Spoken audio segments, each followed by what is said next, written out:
Okay, we're into World War II. How old were you? 14 through 20 years old. Yeah. And we talked about in the Merchant Marine, and then in the Army. Um, what did I feel about war? Um, I believe that when someone is trying to remove the freedoms that they're given, which are God-given rights, uh, and start telling us what we can or cannot believe in, and so forth and so on, I think it's worthy of a war to fight for, worthy to fight for. Though we were not doing any fighting, I knew of people that were fighting. Like my brother, for instance, was on board a ship that had 52, 52 aircraft shot down, which was more than any other ship in the Navy, and they had been in 15 or 17 major battles, and they were responsible. There was a huge Navy battleship called the Yamamoto, and it had won all of its major battles until it met to South Dakota, which was the ship my brother was on. It was a light duty, considered a light duty battleship, but outmanned, outgunned, and outchased the Yamamoto. And it had to go back and never was back into the war again because of the damages it suffered from the South Dakota. So it was quite a thing, and an interesting thing. When I was in the Merchant Marine still at the end of the war, we went to Japan 11 days after the surrender. So we went in with we had airplane fuel on board. We were on a tanker. So we had refuel for all the Navy vessels, all the Army aircraft. And anyway, so I got to see, we went ashore to get some souvenirs. We were in Yokohama Harbor.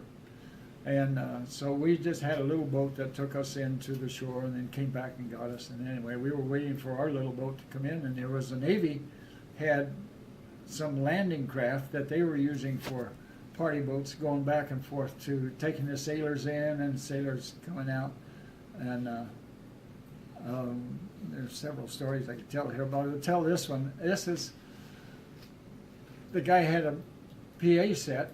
It was telling anybody for ship so-and-so get on landing craft number so-and-so, and then he came and he said, anybody for South Dakota get on landing craft. I said, hey, that's my brother's ship. I want to get on there and see my brother. I gave all my stuff to Farrell and Paul. I said, carry this back to the ship for me. I'm going to see George, my brother. And the guy says, I can't let you on here. You're a civilian. I said, I'll give you my brother's serial number. And I gave him my serial number and everything. And he says, I can't. He says, I can't let you go on there. You're still. There was a guy on the boat that went all the way through the Navy with my brother, knew me. He said, hey, Leonard, like that. And the guy looked at me, and he looked at him, and he said, do you know him? He says, yeah, his brother's on the South Dakota. He said, go ahead. So I spent the night with my brother in South Dakota in Yokohama, Japan. The point I like to tell a story about, well, of course, it was great seeing George, but there was Yokohama Harbor, and over here was a Yokohama repair harbor. That's where the ships would go in for repair. The Yamamoto was in there, laying on its side, and South Dakota came in and tied up with its bow pointing right directly at the Yamamoto. The American officials, the politicians said, no, don't throw mud in their face. And the guy said, he killed many sailors. We did that to him. I'm proud of it. My ship's going to stay like that. And that's all there was. Something to that effect, because they didn't change it.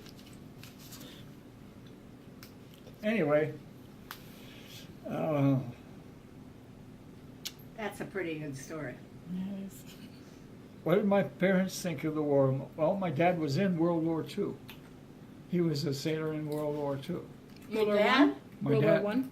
Huh? World War One? Or World What War did I Two? say, World War II? You said two. World War One. I wrote down two. Two. Your brother was in two. And my brother was in two. My dad, yeah, no, I wrote World War One. Yeah. So he understood that war wasn't any good, but sometimes it had to be, and it has been the cause of many freedoms since the beginning of time. And you know, when somebody tries to take away your freedoms, you either try to talk them out of it or say, this is my freedom, this is what I have given to me, you don't have a right to take it away. And they say, Germany says, you don't have those rights anymore. This is the way the world would be.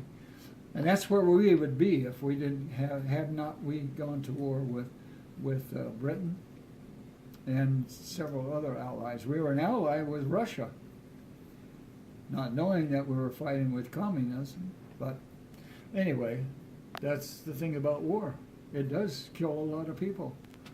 And I believe in the time that the day of the resurrection, that there's going to be millions of people coming up out of the oceans during the resurrection. And Hey, I'm Leonard. grateful for that. Would you hand me a fork? Okay.